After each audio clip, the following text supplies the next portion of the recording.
The old original Gala company from Elbaf has been confirmed by Oda, and I think that not only were they the ones responsible to create Pluton, but also that they might hold the secrets to a bunch of other ancient unanswered questions in One Piece, like the truth about Oars, Loki's role in the story, and also maybe even Rocksteady Zebek's twisted motives. And I'm absolutely ecstatic to be talking about something like this today with you, because it's not at all what I expected from the chapter that Zebek was revealed in, but straight up there may just be way more lore with this than we ever imagined, and I personally just love these like little details in One Piece that get dropped in like the context of something else crazy going on, but end up being even more important. Honestly, the best way to make my day is to just kind of give me a big drop of new One Piece lore, though to be fair, probably should have seen the signs that there was something going on with the current modern day Gala way earlier anyways. I mean, hindsight's 2020, but the logo being a Viking longship is, well, yeah, you know, Oda being so good at planting all these little details of foreshadowing, like we will always miss something, and today, well, that was the one of this week. Now, chapter 1154 has now revealed the epic design of Rocksteady Zebek, but it also revealed, more importantly to me, kind of the existence of an ancient group of shipwrights, which was the original Gala company, composed of both ancient giants and other races who were then mysteriously captured hundreds of years before the current story ever started. My guess, it probably was around the time of the Void Century. I mean, it would just be the single most logical answer. Remember, Jarul is the currently oldest giant and being in the world, next to Emu probably, and even to him, it was a story that he heard and was able to confirm, but didn't live through himself, it seems. And Harold only knew it as a straight up legend that was hundreds of years ago already. And so this, of course, raises an awesome question right away.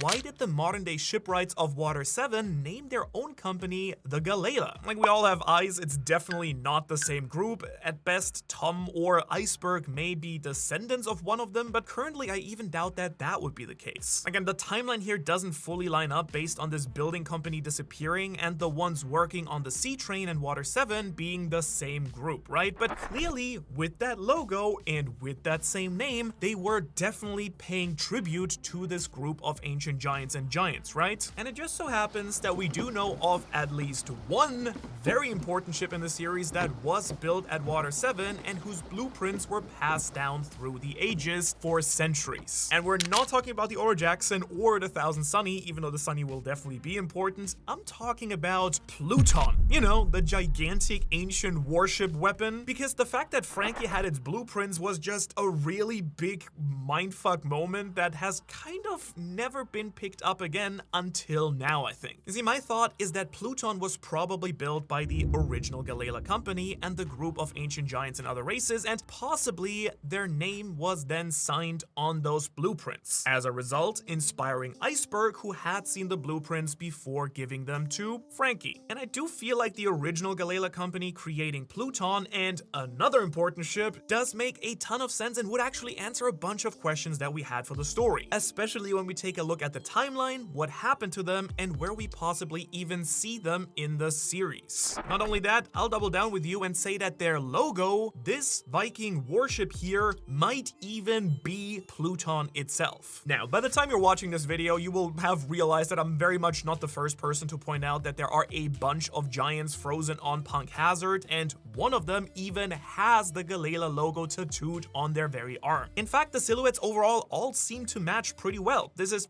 pretty undeniable to me at this point, which would be super ironic considering that the modern Gala are led by a dude named Iceberg, which would just be a brutal pun by Oda if that was on purpose, and I'm just gonna give him, you know, the benefit of the doubt and assume it was on purpose, because, I don't know, that's just too funny to me. But I do want to also acknowledge the other logical reason they could have named themselves the Gala, because Iceberg, just like Harold, could have heard their tale and then decided to pay tribute to them that way. You know, I'd kind of like to think that maybe 200 years from now, a basketball team in the future will name themselves the 1996 Bulls, or a baseball team will opt to call themselves the 2024 Los Angeles Dodgers. I don't know, maybe like 5 of you got that joke, so thanks for entertaining it. The point here is that Iceberg could be paying tribute to an ancient tale, that's it. But with that being understood, let's check out our disbelief at the door for a second, because disbelief always gets in the way of a good story and a good theory, and we do want to have fun here, right? So for the sake of today, let's you and me agree that it is a pretty clear enough sign that these giants that made their way to Punk Hazard are very likely the giants that Jarul was talking about in chapter 1154, and let's see what we can possibly deduct from there. Now, the reason I say brought to Punk Hazard is because we do know that these dudes must have been frozen way longer than Punk Hazard was and somewhere else, because, well, Aokiji just didn't freeze it over until like 2 years ago in the modern timeline at most. And also, they're quite literally inside, which to me implies that these dudes were already frozen and then brought here for some research purpose. The very obvious one being obviously Caesar's big goal of understanding gigantification, creating the numbers, all these things. Big Mom wants it, the government wants it, Kaido wanted it. And when I realized that this was probably the case, a ton of stuff kind of clicked in my head here. And this all led me to some very interesting conclusions that I'm fairly confident in. Like,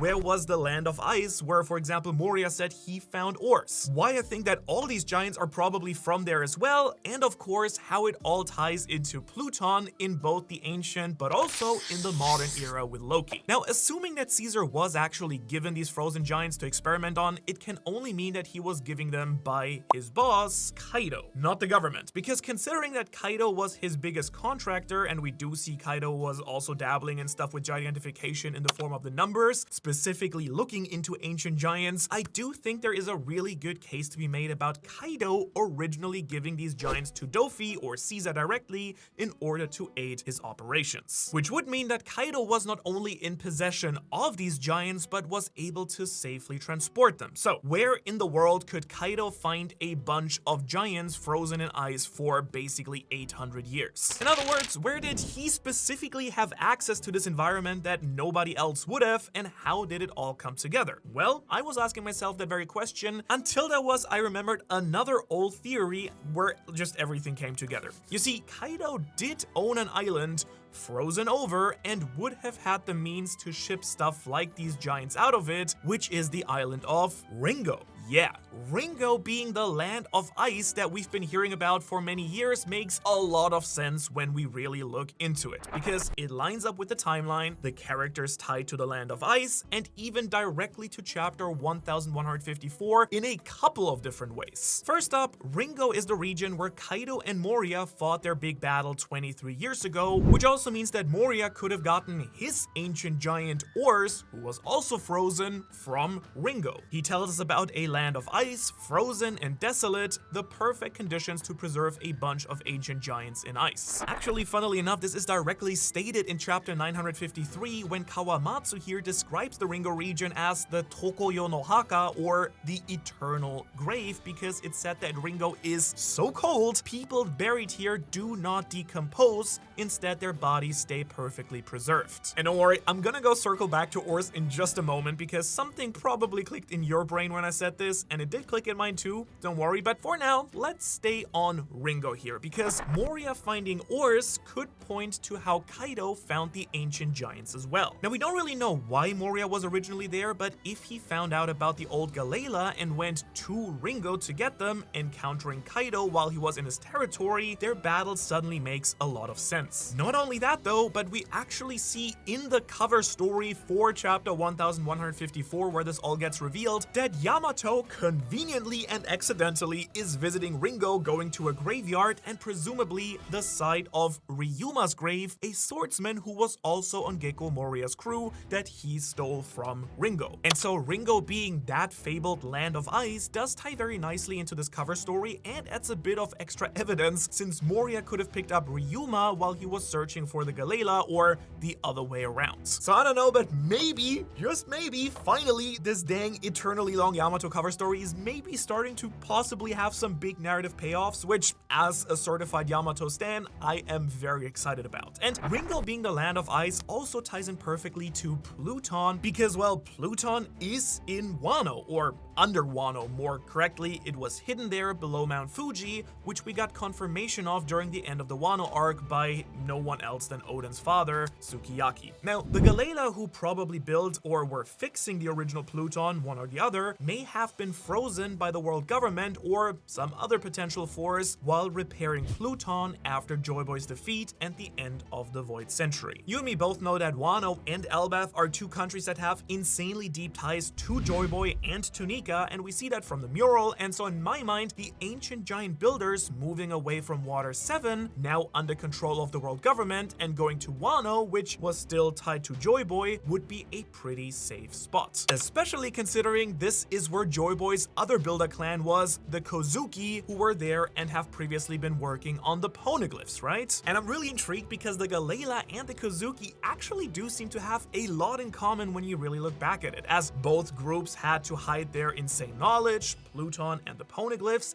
and if the Galala were in Wano, they would both be responsible for protecting Pluton together. Plus, honestly, the Galala could finally explain something I never could figure out so far, which is how was Pluton even put where it is today? I mean, we heard that it was broken and no longer functional, which is why Frankie offered to make a new one for Luffy, since that would be the only way to use it again. So how would you even move a boat of that massive size, which I think we all assume it is massive, right? But well, if you give me a group of ancient giant builders, that would have kind of been the only and perfect group to move a Titanic warship around, hiding it below or in Old Wano before the water level then rose and the walls were erected. I mean, I might even go limb here and guess that the walls were erected to specifically bury the warship underwater so that Imu, the world government, or really whoever was after them, couldn't access it directly. Because again, these entire mountain ranges being erected as a wall around Wano were always really strange, but if you have hundreds of, ancient giants and giants working on it, it suddenly seems a lot more feasible. So I would suggest that these Galala giants could have been the group that built the walls of Wano, essentially making a giant dam to hold in the water that would then protect their big warship until the right time was to use it again. But now let's cycle back to the ancient giants that we do see in the modern era, Ors and his descendant, Ors Jr. And really, both of these characters always seem to be a little bit out of place to me and way more important than they initially seemed. And this old school Galala existing kind of led me to connect the threads that have been evading us for such a long time, and I am just, very satisfied that some puzzle pieces are coming together here. So, Ors is known as the Continent Puller, and his descendant, Little Ors Jr., who by the way got a Wano straw hat from Ace, during Marineford, was depicted pulling ships around, and their names are quite literally oars, the part of a boat responsible for causing movement. Alright, and in particular for our purposes today,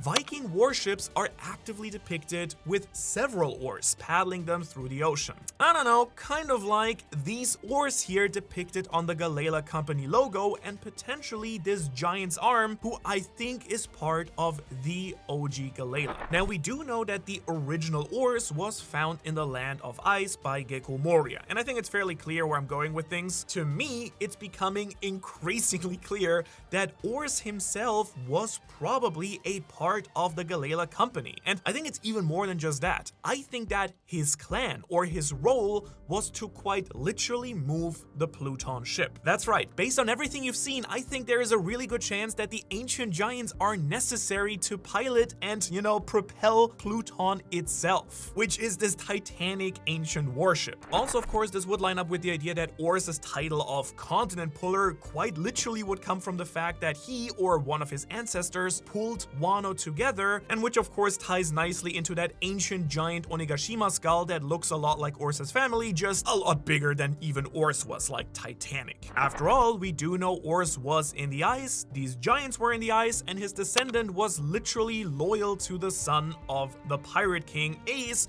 who we do know Roger wanted to be his successor and find the One Piece. Not to mention that Ace and Ors Jr. again sailed for Whitebeard a man who likely knew the true history and talked with Roger about the truth of the One Piece. So the idea that Whitebeard had a descendant of the Gala on his crew and the kid who was framed to be the next Pirate King and also Rox's son, it all just makes a bunch of sense to me, at least. I don't know how you feel about it. And to me, it gets especially exciting when you consider Whitebeard was all but confirmed to be the right-hand man of Rox, the man who, as we discussed in the last video, probably set up his home base on Elbaf, home of the Gala company, for a long time before finally taking over Hachinosu. So my overall guess would be that this whole time, Whitebeard's actions were just meant to stall for the arrival of the next true Joy Boy, which he was probably very well aware about. Now, he probably thought it was Ace, but it turned out to be his brother Luffy, which I think Whitebeard realized before his death, and that's why he put all his resources into saving and supporting Luffy. Not only because Ace would have wanted it, but because he realized on that day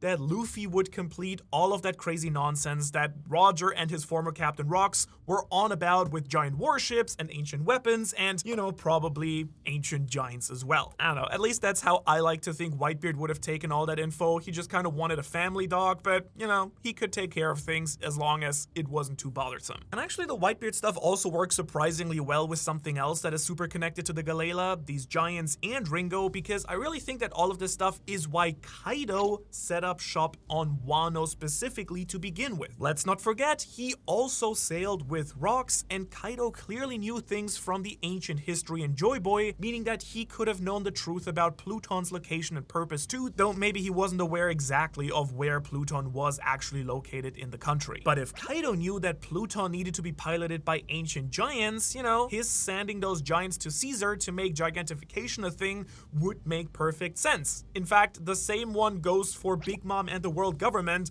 who probably know the same thing. Big Mom also sailed with Rox, right? And we do know that Kaido was preparing for the big final war, which is why Kaido teamed up with Big Mom to begin with. So what if the actual final step was perfecting the numbers, making new ancient giant-sized fighters to pilot his warship Pluton that he could then finally release once everything was in place? And that could even be why Momo decided against releasing and opening the walls of Wano, because Luffy, who will probably, hopefully, be the one who uses Pluton, right, hasn't amassed a giant army yet capable of piloting this craft. He isn't capable of even using Pluton without the manpower of ancient giant creatures or warriors that can row its oars.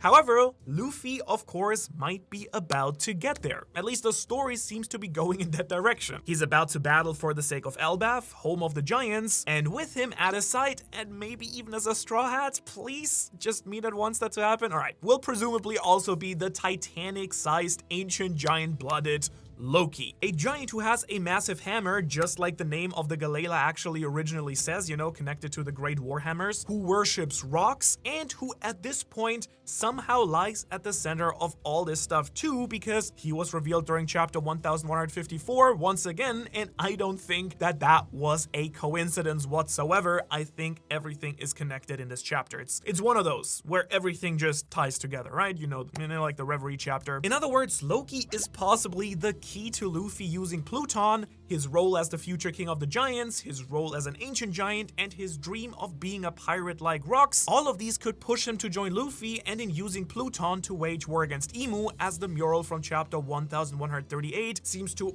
either prophesize or depict from the last battle during Joy Boy's era. And again, I think the hammer specifically is such a fun detail, because how sick would it be if it was to be revealed that Ragnir is actually one of the legendary hammers that was used to work on building Pluton, especially because the name of the Gala kanji reads as the Great Hammer Battalion. So it does kind of make me wonder if Ragnir is like the key to activating the whole thing because it was a hammer tied to the Gala. And if you remember, all the shipwrights we see throughout the series always seem to be drawn with hammers to fix things, not a bunch of other tools. And after seeing Ragnir summon crazy lightning and stuff, I think this could be exactly what is needed to give Pluton a jump start that it so desperately needs. And also, the hammer would be just regular size if, you know, Ors or another ancient giant just was holding it. And what gets me even more excited here is that this would also line up with how NL charged the arc Maxime, which is depicted on the mural, it seems, or at least, we know that Enel got the plans, I think, in the temple from like a previous build, like,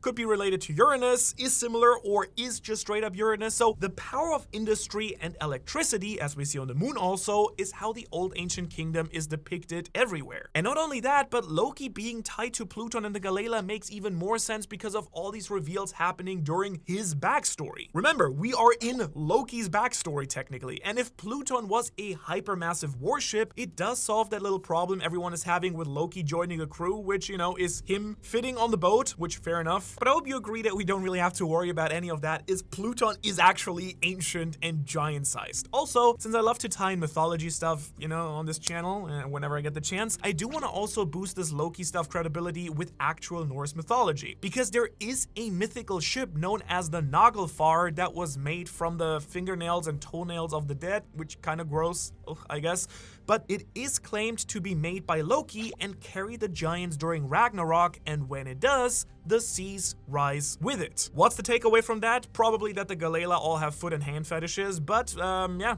I think some other details might be hidden in that mythology as well. Now, okay, well, it wasn't directly stated to have a single ship, right? Instead, the Naglfar is implied to have been built by Jotnar, the giants, and it's said that the trickster god Loki is bound up with the Naglfar, and that when he breaks free, the Naglfar ship will sail once again, which sounds like Loki and Pluton to me, at least. Just saying. And since I have a really smart audience, I'm pretty sure that one of you guys will probably point out to me that this is actually the canon name for Hyrudin's ship, and while yes, it does pay tribute to it, his spear is also named Gungnir after Odin, but Loki is the one with crazy special eyes. So for all that we know, Hyrudin named his boat after the giant's name for Pluton, which is the real Naglfar in the story. I hope you can tell that I'm having a lot of fun with this one. I don't know, this just gets me excited. So, we're not even close to being finished, by the way. If you're running out of food or drink, go refill. We still have a little bit to go here. Because all of this also actually raises another thought in my brain. Could the Gala have been the creators of yet another massive boat in One Piece? The Noah? Yeah, I mean, if we're going there, it's pretty possible. And I do believe we even get confirmation of this during the Fishman Island arc itself, because in chapter 654, the Sea Kings were discussing if the Noah could even be repaired, and in the translation referred to needing their help to fix it, but, expressed concerns over it being a completely different age now. But, as you know, as someone living in Japan and speaking Japanese, I do prefer to check the original source, and there it says Ano Ichizoku, which more directly translates to that clan, that crew, or that family, which I believe may actually be the Galilea themselves. Galilea. I put a Lee in there that's not in there. A group of various races, ancient giants, and probably some fishmen who may have built the Noah to be pulled by sea kings the same way that Pluton may be rowed by ancient giants. And actually, while working on this very script, I do think it's worth pointing out that with that, while it may be crazy, the Gala could actually even be the D-Clan. Think about it. We all focus on symbol-looking things like a half moon, which does work well with the Harley, but it also literally just looks like a boat when you turn it on its side, right? A group of various races, various families who would have built Pluton for Joy Boy, the original leader of the D-Clan. I mean, just saying, it's a possibility that all these families we see are descendants of the non-ancient giant members of the Gala, which, not a lot of evidence, just something fun that popped into my head. Okay, so you're seeing the big picture here though, right? But something that I haven't talked about yet is how this could also all tie into Emu, or even another third-party enemies still lurking in the wings, waiting to take Pluton over for themselves. Going back to the chapter, Jarul states that the Gala were captured, not just casually frozen over time, right? So to me, this seems like Ringo may not have always been this frozen place, or not even always been part of Wano. Again, continent pulling, it might have been somewhere else before, but the giants being completely frozen was the only way they could ever be captured and kept intact, or kept from breaking out. And turns out we do know one powerful devil fruit capable of doing so, which is the ice fruit that Kuzan uses. Because this fruit, man, has been shown to preserve bodies in ice like Saul and Garb. It's been shown to be able to freeze entire islands like Kakao Cow Island in Punk Hazard,